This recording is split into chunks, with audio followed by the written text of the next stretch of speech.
Crash है वही चल क्रैश है वही क्रैश है वही क्रैश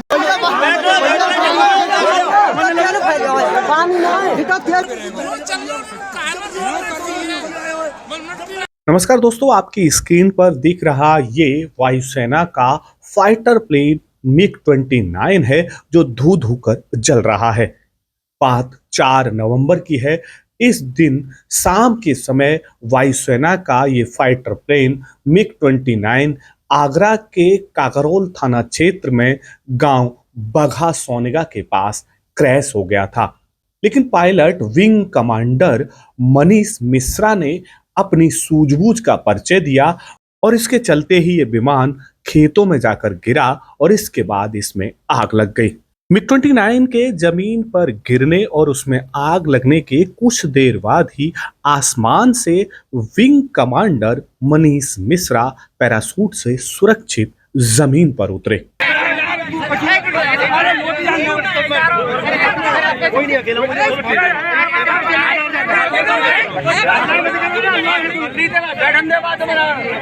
फाइटर प्लेन MiG-29 के क्रैश होने के कुछ समय बाद ही एयरफोर्स के साथ ही पुलिस के अधिकारी भी मौके पर पहुंच गए और एयरफोर्स ने उस दौरान क्रैश के समय जो MiG-29 फाइटर प्लेन के जो पार्ट्स अलग अलग खेतों में गिरे थे उन्हें ग्रामीणों की मदद से जुटाया। उसी दौरान एयरफोर्स के अधिकारियों ने सबसे पहले MiG-29 के ब्लैक बॉक्स को निकाला और उसे हेलीकॉप्टर से आगरा एयरफोर्स स्टेशन पर पहुंचाया। दोस्तों, यदि आपने हमारा YouTube चैनल सब्सक्राइब नहीं किया है तो आप इसे एक बार सब्सक्राइब कर लीजिए और अपने दोस्तों को शेयर भी कीजिए।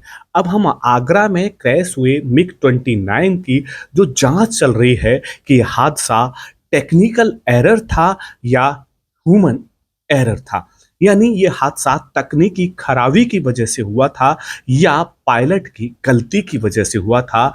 इसकी 3 कमेटियां जांच कर रही हैं। एयरफोर्स ने कोर्ट ऑफ इंक्वायरी के तब आदेश दिए थे और इसके बाद ही फिर एयरफोर्स की 3 अलग अलग टीमें गठित की गईं और इन टीमों के अधिकारियों ने आगरा में आकर के इस MiG-29 फाइटर प्लेन के जो मलबा है उसकी गहनता से छानबीन की और उस जगह से तमाम सबूत जुटाए हैं। पायलट की सूझबूझ की ग्रामीण तारीफ कर रहे हैं और उसे सैल्यूट भी कर रहे हैं।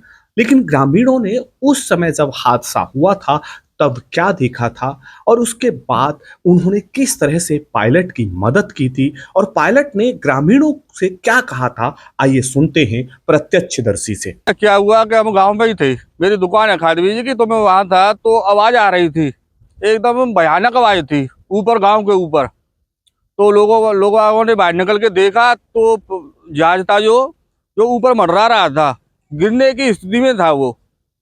गांव के लोग बाहर आए सड़क पे तो वो गांव जो कि इधर था स्कूल की तरफ था, ये उधर भाग के आए तो देखा कि जहाज घूम रहा है खेतों की तरफ, जहाज घूम रहा है। तो वहां आके सड़क पे आके फिर लोग उसी की तरफ भागने लगे तो वो ऊपर से नीचे गिर गया। तो हम भी आए, हमने देखा कि ऊपर पायलट आ रहा है। फिर हमने तुरंत बिजली कटवाई, लाइट वाले को फोन किया, बिजली काटने के लिए बोला तो वो लाइट के बगल में ही आके गिरा पायलट। फिर वहाँ 11,000 की लाइट थी वहाँ। फिर उसे हमने उठाया, खाट पे लेटाया और वो गाड़ी में बैठा के वो रेफर किया। हमने नहीं बोला, कोई भी वो प्रक्रिया नहीं दी उसने। सिर्फ उसने ये पूछा था कि किसी को कोई लगा लगी या कोई वो तो नहीं है, कोई घटना तो नहीं हुई है जहाज से। हाँ, कैसे दांतों में चोट थी और थोड़ा एक पाम से लंगड़ा रहा था। पास रहा वो 15-20 मिनट। फिर पुलिस की गाड़ी आ गई, 112 पे फोन कर दिया हमने, फिर पुलिस की गाड़ी आ गई। फिर हम लोकल गाड़ी से कारोल तक उसे लेके गए, वहाँ उसको एयरफोर्स की गाड़ी आ गई एम्बुलेंस, फिर वो रेफर कर दिया उन्होंने। स्थिति ऐसी थी कि मतलब कोई आग का गोला आ रहा है, धुनु करते ऐसा आ रहा था, मतलब ऐसा प्रतीत हो रहा था कि ये हमारे गांव पर गिरेगा। लेकिन करीबन कोई 3-4 किलोमीटर से इसकी स्थिति बिगड़ गई थी और वहाँ आसपास के लोग इकट्ठा हो रहे थे। तब ये बोल रहे थे सभी कि ये हमारे गांव पे गिरा है, हमारे गांव पे गिरा है। लेकिन ये मौजूदा बघा सोनेगा की जो रेंज है, लेकिन बघाट पे ही ज़्यादा वो है, वहाँ ही गिरा था। तो मनीष मिश्रा जी से बात हुई, यानी पायलट थे, उन्होंने बताया कि कुछ तकनीकी कमी आ गई थी और उनकी वजह से ये गिर गया था।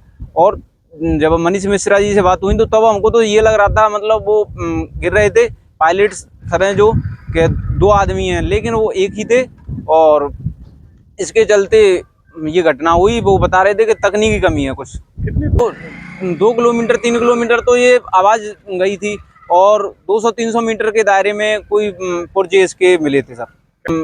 अधिकारी आए थे और कुछ जवान भी आए थे सेना के, उन्होंने आकर आग पर काबू पाया और पानी से तो आग बुझी नहीं, फिर उन्होंने कोई केमिकल डाला, केमिकल डालने से आग पर काबू पाया गया सर।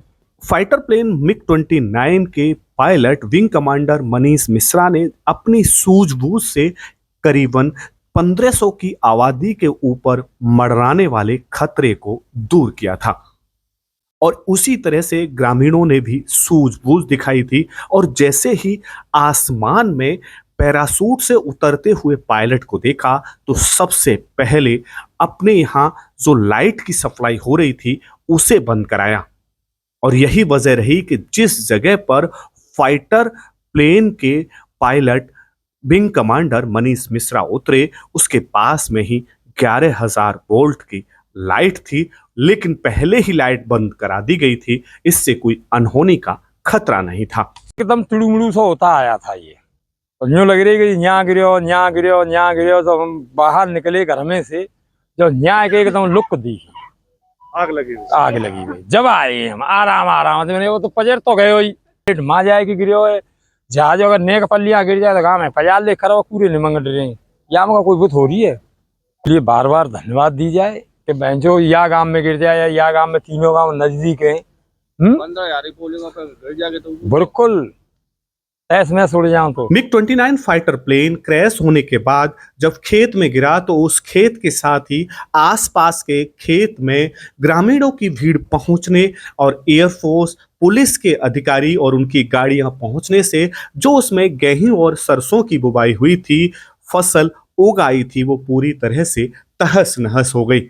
और यही वजह थी कि किसानों की पीड़ा जिला प्रशासन से रही कि हमारी जो फसल बोई गई थी वो पूरी तरह से खराब हो चुकी है, हमें भी कुछ मुआवजा दिया जाए।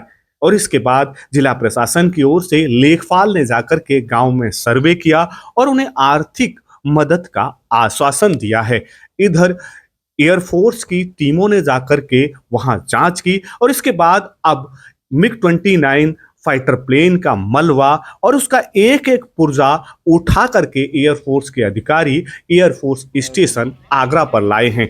आइए किसान की पीड़ा सुनते हैं। खेत देखने आए थे तो हम खेत देखते देखते इस रिसोड़े के पास आ गए तो ऊपर में देखा तो ये लड़ाकू विमान गिरने वाला था। मैं बोली अपनी बेटी से चलो यहाँ से भागो, यहाँ ये जहाज गिरने वाला है। तो हम भागे, जानते भागते भागते मुझे वहाँ जमीन पर पटक लग गई और फिर मैं बेहोश हो गई। तो फिर मेरी बेटी बोली तुम भी मरोगी तो मैं भी तुम्हारे साथ मरूंगी, तो वो भी मेरे साथ ठाड़ी हो गई। तो फिर इतनी देर में जहाज गिर गया था यहाँ। तो फिर बोली मौसी वो जहाज तो गिर गया, चलो हम यहाँ से चलते हैं। फिर वो उठा के वो मानते ले गए, फिर वो बेहोश हो गई। फिर मोटरसाइकिल पे बैठा कर ले गए थे। पता ना कितने आदमी थे वहाँ, पर वे उस गड्ढे में, बोरिंग के गड्ढे में घुस रहे थे। 2.25 बीघा जमीन और मेरी बहन के हिस्से में भी 2.25 बीघा जमीन आ रही है और मेरे बड़े जेठ जी हैं जिनके भी 2.25 बीघा जमीन आ रही है। हम तीनों भैयन के बीच में इतनी नहीं आ रही है।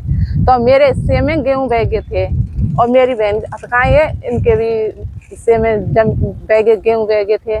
तो वे पावन तक खून दिए गए और जो ये जहाज गिरा है उसमें परे है गई थी।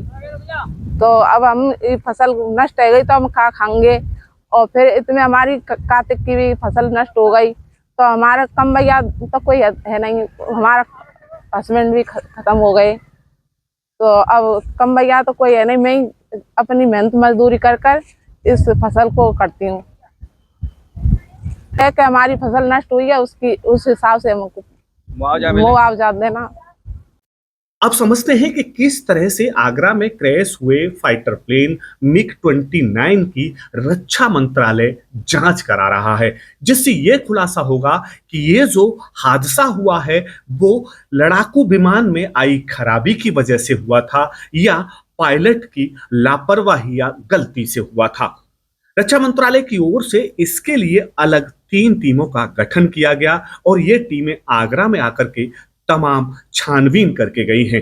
इस बारे में जब आगरा के retired squadron leader AK Singh से बात की तो उन्होंने कहा कि ये हादसा बेहद ही दुखद है, लेकिन लड़ाकू विमान की दुर्घटना की जांच की एक SOP है। उस SOP के मुताबिक ही इसकी जांच की जाती है, जिसमें एविडेंस एनालिसिस और इन्वेस्टिगेशन होता है। इसके आधार पर पूरी रिपोर्ट तैयार की जाती है। इसके साथ ही जो गवाह होते हैं उनसे बातचीत की जाती है, ऑडियो और वीडियो जानकारी जुटाई जाती है। इसके साथ ही जो ब्लैक बॉक्स है उसके डेटा का एनालिसिस किया जाता है, तब जाकर के रिपोर्ट तैयार होगी और वो रक्षा मंत्रालय को जाएगी। इसके बाद ही ये खुलासा होगा कि ये जो विमान मिग-29 क्रैश हुआ था उसकी वजह क्या थी। ऐसी इन्वेस्टिगेशन और नॉलेजफुल वीडियो देखने के लिए जुड़े रहिए हमारे साथ। हम अगली कड़ी में लेकर आएंगे फाइटर प्लेन मिग-29 के इन्वेस्टिगेशन का पूरा वीडियो।